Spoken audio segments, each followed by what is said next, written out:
Iran बनाम America और Israel. जी हाँ, ऐसा लग रहा है कि मिडिल ईस्ट में अब जल्द ही कुछ बड़ा होने वाला है, क्योंकि इसराइल और ईरान खुलकर एक दूसरे के आमने सामने हो गए हैं, जिसमें इसराइल का साथ दे रहा है अमेरिका। हाल ही में कई अंतर्राष्ट्रीय मीडिया संस्थानों ने खुफिया इनपुट के हवाले से ये खबर दी थी कि इसराइल ईरान के परमाणु ठिकानों पर हमला करने के लिए बेहद उतावला है।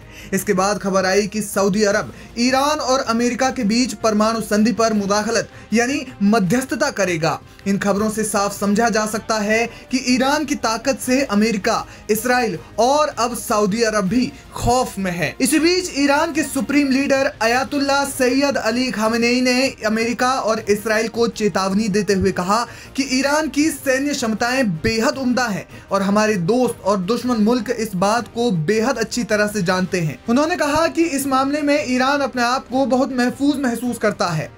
अयातुल्ला अली खामेनेई ने कहा कि हमारा मौजूदा मुद्दा दुश्मन की धमकियां नहीं बल्कि नरम युद्ध से पैदा होने वाले खतरे हैं। खामेनेई ने नरम युद्ध यानी सॉफ्ट वॉरफेयर का मतलब मुल्क की आवाम की राय को बदलने की कोशिश और उनमें विभाजन की कोशिश करना है।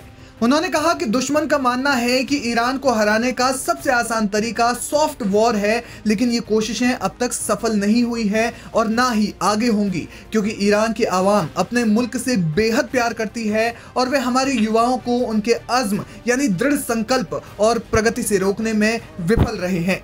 अयातुल्ला अली खामेनेई ने आगे कहा, इस्लामी इनकलाब अपने आप को एक आज़ाद पहचान के तौर पर महफूज रखने में कामयाब रहा है और इलाके और इससे भी आगे के लोगों के लिए एक विशाल उम्मीद की बुनियाद है। इस्लामी गणतंत्र के खिलाफ दुनिया भर की अहंकारी ताकतों के गुस्से की वजह उनका मुकाबला करने में ईरानी कौम का अज़्म और मुज़ाहमत यानी प्रतिरोध है। हमारे दुश्मन इस हकीकत को बर्दाश्त नहीं कर सकते कि ईरानी कौम ने अपने पांव पर खड़े होकर उनके जुल्म और हमलों का विरोध करते हुए एक ऐसी सरकार बनाई है जो 46 साल बीतने के बाद भी दिन ब दिन ज्यादा ताकतवर हो गई है।